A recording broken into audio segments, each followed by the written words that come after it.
want to love you. You need some loving, and I'll take it there. The young thing, and now. Hey, y'all, and thank you so much for tuning into Respectfully with Miss Pretty Young Thing. I'm your girl, PYT, and let's get into it. So, y'all, I'm starting to feel a little better, but of course, we're still playing a little bit of catch up when it comes to our videos, when it comes to Baddies Gone Wild, as well as Baddies Africa. So, I'm going to take the time to make sure that I can at least catch up with Baddies Africa before tomorrow's newest episode, okay? So, we still have to review episode 4 and episode 5. So, today, we are going to go ahead and talk about episode 4, okay? So, before we go ahead and do so, please do me a favor, like, comment, subscribe, turn those post notifications on, and don't forget to tell a friend that PYT is in the building, okay? So 2 weeks ago, we came out with Baddies Africa episode 4, and let's get into it. Okay, so the episode starts off with where we left off at, which was Bad Dolly and Cold Killer going at it. So we are sitting outside, of course, with some of the other ladies. The big three is there, and some Mo-ish. And basically, Bad Dolly's going back and forth with Cold Killer. And I thought this to be extremely weird. Bad Dolly, I don't know what it is about you and your antics lately, but I am not feeling you. Because it makes absolutely no sense how, when you first met Cold Killer, you wanted to be her bestie so bad. But the very second, Summer was not feeling her. Summer was not about what she was about. Summer was slipping, tripping, dipping, stumbling all over Fauna's name. And y'all start fighting in that bus. All of a sudden, you want to act like you don't know a bit. All of a sudden, you don't think she pretty no more. All of a sudden, you saying she don't look good without her makeup on. The second that she say that you look like a different breed of human without your wig cap and your makeup on. And it's just like, girl, what? And per usual in this scene, who jumps in to fight on her behalf? I don't even have to say her name. You already know who it is. Summer, none other. Because my thing is, y'all already know how I feel about Summer. I really don't care for her like that, especially after the Emmett Till concert. The Emmett Till comment, that kind of sort of was the nail in the coffin for me, or whatever the case may be. Like, she's good for TV. That doesn't mean that she's good for me, respectfully. But it's still just one of those things to me where it's like, she just be inserting herself where business does not need to be inserted, and with the drama that's bringing her to not being a part of the rest of the season. Like, I feel like it's a little bit of karma her way, but who am I? What do I know? I'm just a YouTuber. But either or, they end up coming to blows. And the worst part about it is, as much as I don't want to like Summer, I don't know who has been teaching her to fight. I don't know who she been hanging with or whatever the case may be, but she's been hanging it in there. I don't know if these new girls just can't fight like that, or if Summer has really been like going to the gym or something. Like, I don't know what's going on. But she really had Cold Killer looking crazy in that fight. Like, she had just one piece of her frontal hanging off her forehead, and the rest of the wig was somewhere, and I don't even know where. And Summer hair low-key growing too, because it was looking a little lengthy in the back. And it's just one of those things where it's like, no, I just want these new girls to win so bad. But Summer was really hanging in there with her or whatever. And Cold Killer kept calling her a powder donut, saying that she was on that stuff or whatever the case may be. So then from there, Bad Dolly kind of sort of breaks down why it is that she has a problem with her. And evidently it's because Summer got into that squabble with her on the bus or whatever, which led to her calling Summer Winter because Summer kept purposefully getting Fauna's name wrong. And then from there, Bad Dolly was basically saying that she felt like they were together as a trio and they're the original trio. And Cold Killer made an interesting point. I'm a grown-ass woman. I don't care to be in a trio with these women. Not at all. But if you got a problem with me being, beside my friends the same way that you're beside yours, then something is clearly wrong with you. And it's like, there's nothing wrong with that mindset. And to me, it's one of those things where, like, I feel like it's extremely childish for Bad Dolly to hold, this little trio situation as her storyline. But it's one of those things where it's like, at this point in time, she has secured her bag and secured her spot by way of Summer being, a part of her storyline. And if she like it, I love it, respectfully. So then from there, Cold Killer and Bad Dolly are going back and forth, and what you call it, Dolly is saying, we been the number one, we been the best trio, whatever, we been this, we been that, popping ish. And then Cold Killer ends up saying in the middle of their argument, oh, just like you been bumping my music. And Bad Dolly, I don't know if that hurt her feelings or if reality sunk, that she really ain't got no problem with this girl, but she's creating the beef in her head. But she immediately started thumping to Cold Killer's scalp. And it's one of those things where it's just like, man, I want these new girls to win so bad. But them uppercuts were uppercutting. Okay, Cold Killer 0, Bad Dolly 1. I hate to say it, but these newbies, they need to take a fighting class real quick. I need Tasiki to literally create a show where she's teaching some of these girls how to fight. Like, I love these new girls, Cold Killer, all of them. They are super cute. They know how to dress down. Their wigs are on point. Their hands are the only things that are not on point, and it gets on my nerves. So the whole time, Bad Dolly is just mopping her. They go in for a second round. Bad Dolly drags her, and of course, in the whole time, you see Summer trying to jump in, and Pretty P and the rest of them are trying to make sure that Summer does not jump in, and Pretty P was making sure. Like, if Summer jumped in, I already knew Paula was gonna come for her ass. So then out of nowhere, after that drama, Bad Dolly decides to squash the beef with Pretty P. Now, this scene was a little cringe because it's one of those things where it was forced. And I feel like at this point in time, Dolly is maybe sort of realizing that she's beefing with a lot of these girls for no reason. And, you know, she tries to go in for the hug for Pretty P, and Pretty P reluctantly, begrudgingly, regrettably, gives her a hug or whatever the case may be. But she pops it in the confessional. First and foremost, Paula in these confessionals, that denim colored hair is everything. That heavy on the pretty shirt is what I needed in my life. And the under eye pink makeup with the nude lip combo, clock that T. Paula, you done did it again, baby. She looked good as hell, okay? There's nobody can tell me otherwise when it comes to Pretty P's confessional look. But they end up hugging it out or whatever the case may be. It basically Paula was just like, look, don't be trying to clock me. Don't be trying to fake it with me. Don't be trying to, DTB me or whatever the case may be. Pretty P even faked like she was about to snatch Summer chain, because remember, Summer took her chain and her watch. So they end up, squashing the beef. Everything ends up being pretty decent or whatever the case may be. And then Pretty P basically looks at Summer like, look, we squashing it, but we ain't squashing it. I'm going to throw you in the pool because, girl, you owe me a Rolex, okay? So then we get into a scene that has Fauna, Nunu's twin. Okay, what's this girl's name again? I keep forgetting her name. Y'all know who Nunu's twin is. K-Rican. There we go. As well as it was Ivory, Fauna, and K-Rican. Ivory! Step to the front, baby, because you looked good. Okay? She looked amazing. This confessional look was everything that I didn't even know that I needed in my life out of Ivory. This is the scene where she has her bust down 40 or 50, I don't even remember, inch wig or whatever. That's the same one that she had to get restrapped to her head after she had that jumping situation between the goons and the goonettes of Stunner Girl. So basically from there, they start filling Ivory in as to what is happening, as far as what she missed about what was happening on the bus, and that the energy wasn't towards the big three in general, but only geared towards targeting Summer, because Summer was targeting them with the name situation when it came to Fauna, and simply Cold Killer had her back, and so did K-Rican. So that is basically how they explained the situation to Ivory.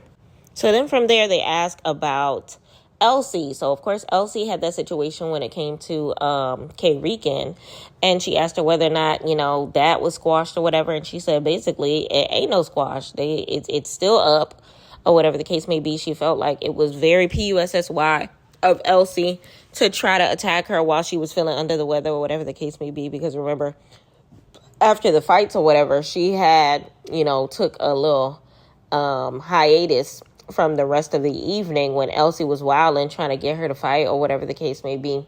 So that was that.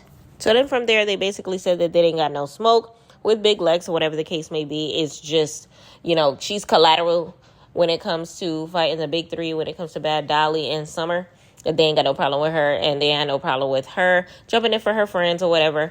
And then from there, Ivory announces that Elsie and Big Lex were being called into the room because Elsie said that they jumped her, and she wanted to see if Elsie can get her lick back. And they wanted to see whether or not Big Lex was mutual for real, or whether or not it was going to be an issue with them for the season. Now, I was intrigued to see how it was going to be as well, and we know how that played out. So they come into the room or whatever, and Elsie immediately, hugs Big Lex, and then from there, her drink flies into K-Rican's face, and they immediately start squabbling. So Elsie's wig immediately flies the hell out. They start clawing at each other's face. Let me know in the comments who you think won between those two, because it was kind of sort of too close to call, just a little bit, only because Elsie is strong. I don't know what to say. Security was blocking a lot of the time. So then from there, of course, security ends up separating them and they start coming down, but then it immediately goes again. And Elsie's just like, look, once you have beef with me, you gonna have beef with me forever. So, of course, she starts going towards K-Rican. And that's when Lex tries to come in to separate K-Rican from Elsie. Now, the problem with that is in the midst of her doing so, Lex kind of sort of was grabbing towards K-Rican's hands, which could make it look like from a point of view of like you're favoring Elsie because you're trying to separate K-Rican in a way that would kind of sort of take away her ability to swing back. And they complain about security doing that all the time. So for Lex to have tried to de-escalate in that way is stupid, one. And two is bigger than one, because two is, why the hell do you think that you're a security guard, Big Lex? Alexis. Lexi Pooh, Big Lex, you are not a Guardian member. You are not a member of the Guardianship. You are a baddie. Sit down next to Ivory and watch them squabble. Okay? You don't really have beef here. But now they're trying to see whether or not you're a mutual, whether or not it's going to be up and stuck. And now you've created an up and stuck situation with Fauna, because Fauna now jumps in on Lex because she thought that Lex was jumping in on their situation, and rightfully so, because at first sight, I was just like, dang, Fauna. But then if you watch it over and over again, you can see how it escalated into what it did. And then from there, I guess Ivory ends up throwing some hits towards Fauna. Well, now she likes Fauna, but she did it off the principle of now it looks like a jumping situation. And I'm good, child, I don't know. Because it was one of those things where she should have been jumping in for Fauna instead of against Fauna, because the way Lex was uppercutting her around the security guard, it was just like, dang, like, because Lex and Fauna did not have no problem, and now they have a problem. So Fauna and Lex end up going for 3 rounds. First round, the uppercuts were uppercutting by Lex. Second round, they fell in between the beds. It was kind of hard to see. Ivory tried to help, but then as soon as they started getting a piece of Ivory's tresses, she was out. F y'all girls. Y'all not finna mess up another one of my wigs. Third round, I ain't gonna hold you. Fauna was keeping up. But I feel like she was keeping up because the Guardians were kind of sort of clawing at them because they were kind of sort of fighting closer to the cameras or whatever the case may be. I realized they kind of spring faster the closer they are to the cameras, which makes sense. They, you got to protect the equipment or whatever. And the same thing that Lex was doing to freaking K-Rican, the Guardians was doing to Lex. They were grabbing at her hand. So all of a sudden, Lex is just like, let go of my hands. And she hits this Wonder Woman pose with her booty facing the camera. Lex, I don't know what you eating in Africa, but bring a couple plates to my P.O. box in Atlanta, baby, because her cakes have been baking. Her butt looks amazing. Lex is getting thick, y'all. I know y'all seen it because it was very hard to miss. So then from there, we switch scenes. We get into DTB, and she's paying a visit to Anna Mac. So I'm not going to hold you. I thought Anna was not going to make it into any scenes this season after, what happened in the Atlanta scenes in the first episodes or whatever the case may be. But I'm glad that she was able to make it. But how this scene went was kind of sort of annoying to me. Because first it goes into what is going on with, the tea between Tavi, however you say her name, Tavi baby, and DTB. DTB's basically filling her in with that or whatever. And then she also fills her in with the situation that's going on with Natalie and how Natalie was just like, I'm not fighting you. And they're kind of sort of laughing about that or whatever. So then from there, Anna Mac basically says at the end of the day, like, she doesn't like Natalie, but she respects the game or whatever the case may be. She respects, I guess the path that she took on becoming a baddie on, the CEO's, not network, but what's the word? Whatever I'm looking for, in Baddie Kingdom. So instead of going back to fight for her rights, she's going to leave Africa. So basically, she came all the way to Africa just to leave Africa. And that whole scene was annoying to me because it's one of those things where it's just like, what was the point in flying her out? What was the reason? What was the reason for her flying out if she wasn't actually going to stay for the entirety of the season? Like, I didn't understand it. It was freaking annoying. And it was just one of those things where, like, I feel like they wasted their time a little bit with that, and I will not understand it. And it kind of sort of exudes the energy of, was Natalie telling the truth when she said that she was able to get this little girl fired? Like, why is it that all of a sudden you done with Baddies? You signed up for the season just to be in, like, what, 2 episodes? 3 episodes, actually. Episode 1, episode 2, and now episode 4. And that's all we're going to get out of you. And it's like, it sucks because Anna Mac is very good TV. I know you either love her or you hate her. Tasiki's no longer here. Biggie's no longer here. We thinking Anna Mac is about to do her gra boom by herself. And it turns out that she's not. And it's just like, ugh, no. Especially the way that she mobbed Natalie. I would have loved to see their dynamic after the fact. But I guess that's something that we're not going to get, at least not in Baddies Africa. Maybe in the reunion. We shall see. And then it kind of hit home for me that we're not going to see her for the remainder of the season when they did that little playback of everything that she did in the season. And the playback only consisted of her walking across that carpet with them African flower petal throwers throwing the roses at her. That was like the only scene that they had because there was nothing else to show. And that was annoying in itself because it was just like, what was the point in doing that if y'all know that there was not much to show? And I feel like Natalie probably put a bug in their ear when it came to the editing room, because that was their point in time where they should have been showing her mopping Natalie and should have been showing her going one-on-one with Stunner Girl and, cussing them out and doing everything that she was doing. But instead they want to show scenes of her walking. Like, really? That was dumb. So, yeah, they ended up splitting it 50-50 instead. Like, 50% of her walking, 50% gra boom. I don't know. It is what it is. So now we get into a scene with Ivory and Bad Dolly spending a little bit of quality time. So remember last episode, they ended up squashing situation because Bad Dolly said that at the beginning that they were cool, and then they kind of sort of just fell out. And now they are back cool again. So let me know in the comments how long y'all feel like this is going to last. Do y'all think that they actually going to stay cool? Do y'all think that they're going to turn on each other again? Let me know. So basically, remember, their situation started because at the Baddies premiere last season, I guess Bad Dolly was fighting people in the road, and Ivory was one of the people that ended up getting hit, and it was up and stuck from there. And they kind of sort of just hugged it out for the sole purpose of hugging it out. And then they started discussing everything happening in the house, such as the Elsie thing, such as the Lex thing, such as the Lex situation with Fauna. And they were kind of sort of discussing that at the end of the day, they were beefing with Fauna over the name situation, and Ivory was trying to cool the situation. But in the midst of her trying to cool the situation, she was saying Fauna name wrong. So it kind of sort of defeated the purpose of trying to fight for her rights, because it's like, if the right is the name and nobody can say the name right, what are the rights? So then from there, we switch scenes into Natalie chilling out with the Not So Trio between Fauna, K. Rican, and co-killer or whatever, and she's gonna take the time to get to know some of these girls, figure out their beef, try to figure out, get to the bottom of what's going on and why the big three ain't feeling the new three.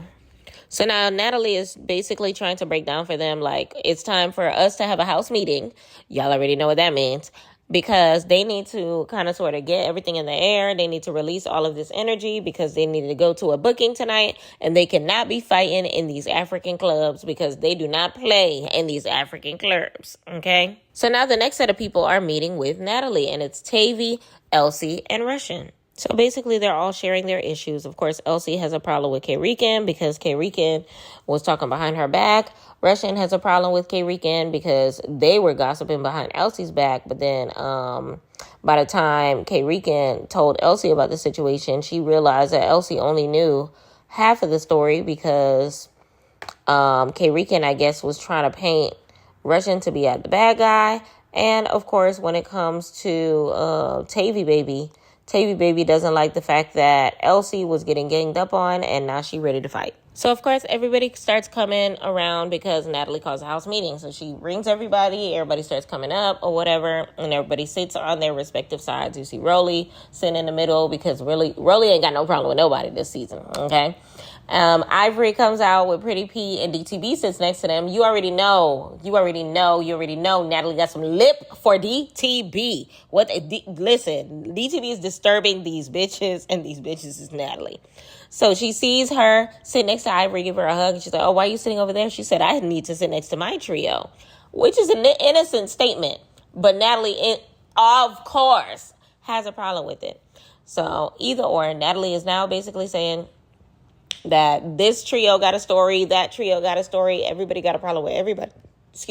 Everybody got a problem with everybody, and it's time to start, getting to the bottom of all of this stuff.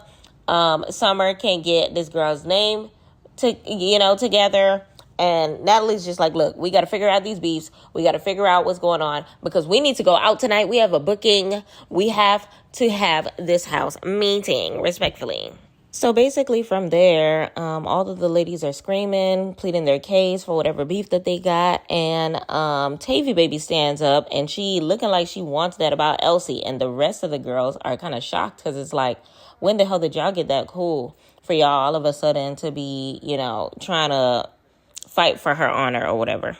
Now, I will say this. I'm not the biggest fan of Tavy, but I do appreciate her having Elsie's back because nobody in the house is having her back. This girl cannot fight. Like, they don't really have a real reason to be, beefing with her as heavy as they are. But, of course, it is kind of seeping into things that we did not see off camera or whatever the case may be. So now, at this point in time, it's Tavy versus everybody. She ends up fighting Rican. She ends up fighting Fauna. And then from there, Maya's twin. Y'all know who I'm talking about. Russian Cream. There we go. Russian Cream is just like, oh, okay. So what's this girl name? Rican is feeling in good spirits. Oh, yes, I need that. I want that. Because remember, she wanted to fight her the other night because of their beef over what was said over the Elsie situation. So she ends up sneaking her. They end up attacking each other or whatever the case may be. And everybody's fighting. It's a whole bunch of different fights.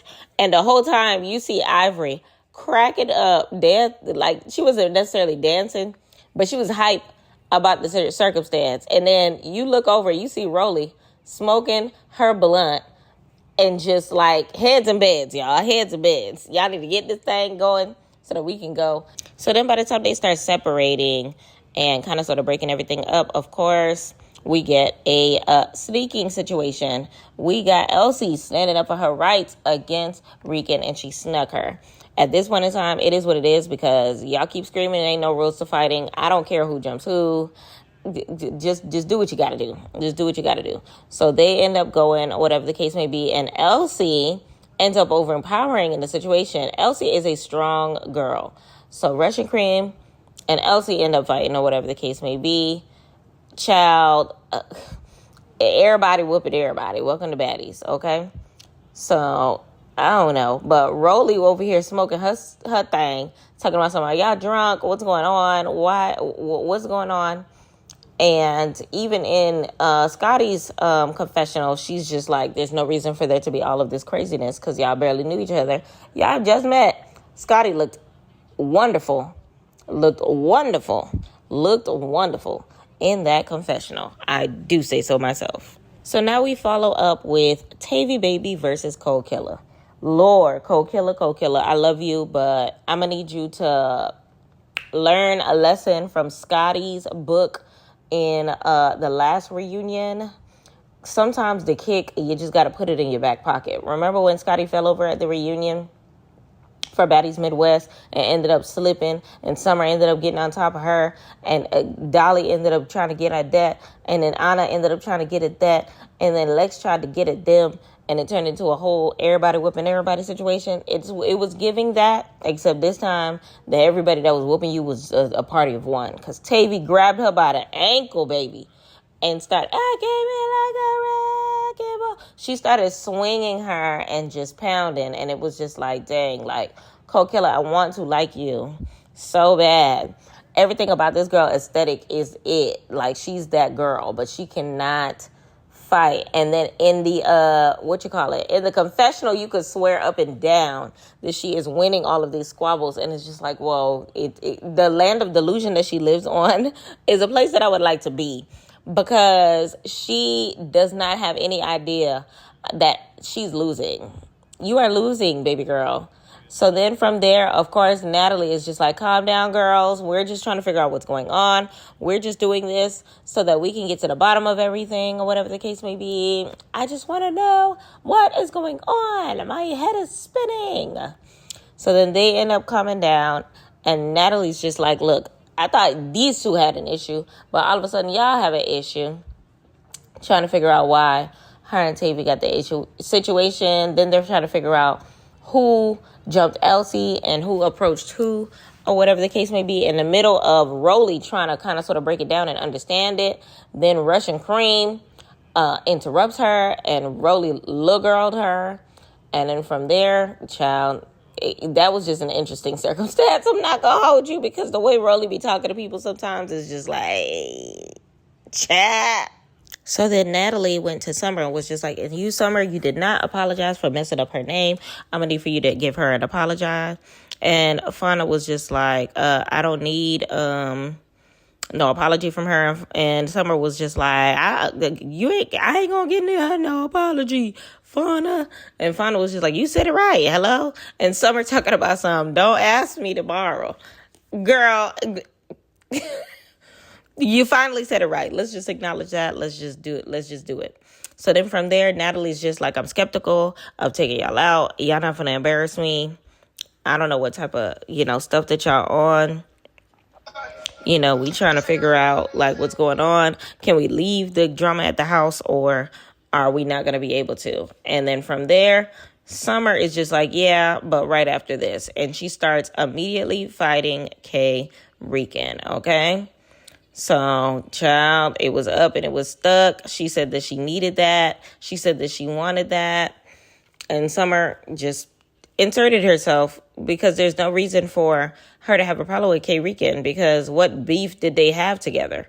I don't know. But they ended up fighting or whatever. And respectfully, like I said before, Summer, I don't know what school of hard knocks she went to in that week before the new season started from the reunion. But she swang. She came, she conquered, okay? She did what she needed to do. Then from there, of course, Lex, it's her time to shine. Fauna, come here, she need that. And they immediately started tussling. And that's the end of the episode. We're showing on the next time on, Bad Dolly is jumping in. Bad Dolly's George Jefferson head is showed off because her wig is who knows where. Of course, they still go outside to South Africa Club. The new girls end up having to talk with Rolly as far as Natalie and her activities with the new girls and actually getting to know them. Elsie and Tavy was a quick, friendship because 24 hours later they don't like each other or they beefing or whatever the case may be. Then we have a conversation that's going to happen between Scotty and Natalie, and also a brunch that becomes a not so brunch situation because, when food is around, food will not be eaten. Child, it saddened my heart to see all of them plates flying across the table because we do not get enough baddies, sit down, brunch, dinner, breakfast, lunch situations where they're actually eating. So for them to have actually had a meal in front of them and for them not to be able to partake because they bout them ghetto games was extremely sad. But of course, we're going to talk about more of that when we talking about episode 5 in my next upcoming video. But let's break down the episode real quick. Honestly, on a scale of 1 to 10, this episode was, I'll give it a 9-ish. Reason being, I feel like it accomplished a lot. It definitely had the beefs kind of swearing away. It definitely had, what I would consider good moments between dialogue or whatever the case may be. It wasn't too catty when it came to, everything that they had going on. It wasn't too overloaded with scenes that we ain't got no business seeing. I feel like it definitely gave the right amount of everything. Ivory, I was living for her. Ivory was definitely one of the MVBs in my heart. Okay, just off the strength of her bundling, her trying to help with the mending of relationships, her being there to witness all of the effery with the girls. It was just so much. I loved her presence altogether was just up and stuck for me. Okay, her presence altogether was just up and stuck for me. I don't know, but let me know in the comments who you think was the MVP of the episode. Now, when it came to what I said before, which is the Lex versus Fauna situation, I said what I said. I just feel like Fauna meant no harm, and neither did Lex, but they weren't seeing eye to eye because of the fact that how Lex went about the circumstance kind of led to it in the first place. Because there's absolutely no reason in Lex trying to play bodyguard when there's literally about 20 different niggas that was hired to do the exact thing that you are doing in this moment. Had you kept your hands, feet, and objects to yourself, then that wouldn't have happened in the first place. Hence, you wouldn't have been having this unnecessary situation with Fauna. Fauna was just looking out for her homegirl. And although you wasn't even looking out for your homegirl. You don't even know these girls. So you was just separating a fight just to separate a fight. Summer wasn't in the room. Neither was Bad Dolly. So what was the reason? What was the real reason that you wanted to insert yourself in the situation? I don't know. And I don't necessarily care to know. I just know that it was unnecessary. So honestly, Lex, had you kept your hands to yourself, then it wouldn't have been a situation. And the other thing that I wanted to discuss was Bad Dolly with what's Bookie Butt's name? Cold Killer. Bad Dolly, you don't dislike Cold Killer. It's giving, I don't want to say it, but it's giving, it don't need no hateration. It's giving hateration and holleration in this dancery because there's absolutely no reason for Bad Dolly to be acting the way she's acting. She's just literally being a plum fool off the strength of her. I feel like I've heard somebody say this, and I will repeat what they said. They basically said, I feel like Bad Dolly is sitting comfortable in the villain place that she is in, as far as so many people not liking her or whatever the case may be, because at the end of the day, she's still making a check. She's kind of sort of evolving into what we consider how we used to feel towards a Rolly, because we like Rolly, but Rolly be doing dumb things that make us dislike her character. And I feel like that's the position that Bad Dolly is pushing into. Let me know in the comments whether or not you agree or whether or not you disagree. But I agree to it because it's one of those things where you can't, in one breath tell the girl that you love her, she's beautiful, you love her music, you went to jail off her music, and in 2 seconds later, you 0 to 1,000,000, fighting her, got beef with her, calling her ugly, and acting like you wasn't, fangirling just 2 weeks ago on the last episode, and in y'all timeline while it was happening, maybe an hour after you fighting her again. It's just one of those things where it don't make sense. Even in the bus ride, it happened 2 seconds later.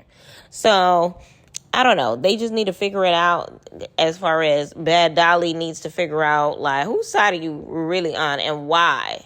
Do you really have a real reason to be going as hard as you are to be this villain? Or is there some sort of invisible plug that, I can't even say battery at this point in time. You was charged up. You was juiced up. It's giving extension cord. Is there an extension cord in your back by Summer as far as her not wanting to be cool with the girl? So all of a sudden it's just like, oh, you know what? This might be the better storyline. Let me stick to my people. And then Lex and you over here, F the mother, niggas, because I'm down for my niggas. Like, you ain't got no problem with these girls, but I understand it. Like, you finna stick by your girls or whatever the case may be, but I still believe in formulating your own opinion and being able to tell your friends when they're wrong, because you were there front and center witnessing the tomfoolery between Summer and Bad Dolly, literally getting into with them girls for absolutely no reason. So it's like, to stick by tomfoolery, I'm sorry. If my friend is wrong, like, I'm going to tell him to on the slide, but I'm going to still formulate my own opinion. I've plenty of times been cool with people that my friends were not cool with, and plenty of times they were cool with people that I was not cool with, because at the end of the day, your battles don't always have to be mine. And if you don't agree with what, I have with that person morally, then you ain't got to. Like, we not bounded by the hip or whatever the case may be. It's not that big of a deal. But let me know in the comments how you felt about the episode. Like I said, it was a 9 on a scale of 1 to 10. I feel like Ivory was the most valuable baddie. This luscious wig that she got on, flapping in the wind, I was just here for the aesthetic of Ivory altogether. Like, that's just what it was. Okay, let me know in the comments how you felt about it. But I appreciate y'all, being here with me and kind of sort of, having my back. Shout out to all of my followers that actually check on me and make sure that I'm good, because I have not been posting as regular, schmegular as I would like to. And I said that I was going to catch up with these videos before June, but here we are on the 14th of June, still trying to play catch up. But I really appreciate y'all. But as always, y'all, please do me a favor. Make sure that you like, comment, subscribe, turn those post notifications on, and tell a friend that PYT is in the building. I am definitely gonna do my best to drop the episode 5 recap before we get into episode 6, and I still gotta go through Baddies Gone Wild. I still gotta catch up on a couple episodes that we got going on when it comes to some of these new series. I still gotta watch a couple movies. BMF is back. It's so many shows that I need to come on a journey and embark in, and y'all are gonna be here with me. So big shout out to my pretty gang. Big shout out to everybody that's watching this video in its entirety and actually watching me transform. Okay, of course we did our bob version of the boho braids, and we doing what we doing, how we doing, when we doing it, while we doing it. Okay, big shout out to my girl Rosa, who did my hair. If you're in the Atlanta area and would like your hair done, please hit me up and I will send her your info. Okay, book her. I will never be a gatekeeper to what I got going on. And she a baddie. Hello, I know y'all see that zonk on her or whatever the case may be. Let me stop. But that being said, y'all, big shout out to y'all, and thank y'all once again for holding me down. Big shout out to Baddies Africa for doing their big one, because this episode actually was a key. It really was.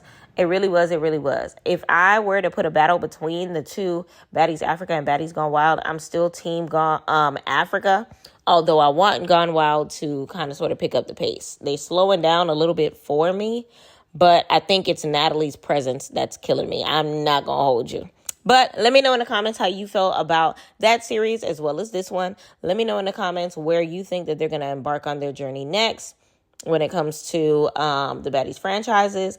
Let me know in the comments how you feel about what's been happening on the internet when it comes to Baddies, when it comes to Natalie going back and forth with Kai Cenat.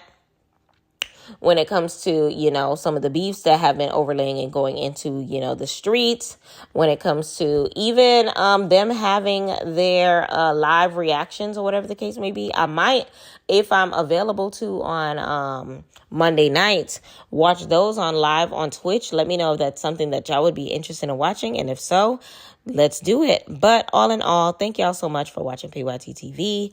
Respectfully. And